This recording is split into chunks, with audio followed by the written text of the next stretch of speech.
চলতি মাসের 11 তারিখে আমার ছেলে হঠাৎ অসুস্থ হয়ে পড়ে। আমাদের ডিভোর্স হয়েছে 3 মাস। এই 3 মাসের ভিতরে তার বাবা এবং তার পরিবারের কেউ ওই ছেলের কোনো খোঁজ খবর নেয়নি। যেদিন অসুস্থ হলো সেদিন তার বড় ফুফু কল দিল। এই সময় আমার ছেলে বমি করতেছে।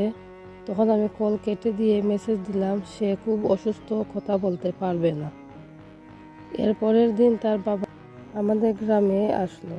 সে জানতো ছেলেটা খুব অসুস্থ, কিন্তু ছেলেটাকে দেখে গেল না, কোনো খোঁজ খবরও নিল না। 11, 12, 13, 14 তারিখ আমি সারা রাত ঘুমাতে পারিনি। 14 তারিখ রাতে ছিল শবে বরাত।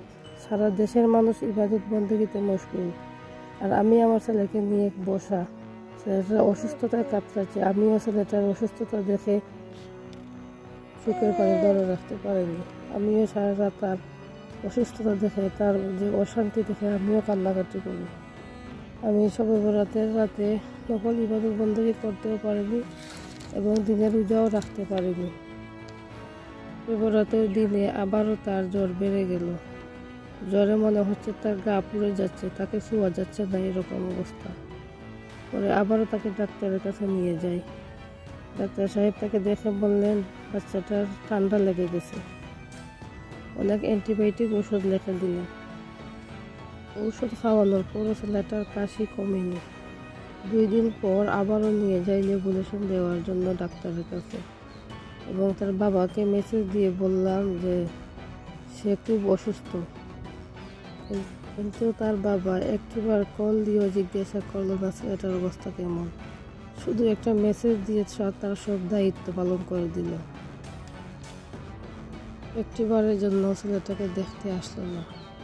আরে ভাই, ডিভোর্স তো হয়েছে আমার সাথে, এখানে ছেলের দুষ্ট কোথায়? কতটা নিষ্ঠুর হলে মানুষ নিজের সন্তানের এত অসুস্থতার খবর শুনেও দেখতে আসে না? আপনারা এই বিবেচনা করেন। বাচ্চারা যখন অসুস্থ হয় তখন একজন মা সারা রাত জেগে থাকে বাচ্চার সেবার জন্য। দিনের পর দিন, রাতের পর রাত দৌড়াতে থাকে ডাক্তারের কাছে, কবিরাজের কাছে, ছেলেকে সুস্থ করে তোলার জন্য। আসলে মায়ের সাথে কারো তুলনা হয় না। মা তো মাই। পৃথিবীতে সব কিছুর বিকল্প পাবেন, কিন্তু মায়ের বিকল্প কিছুই পাবেন না।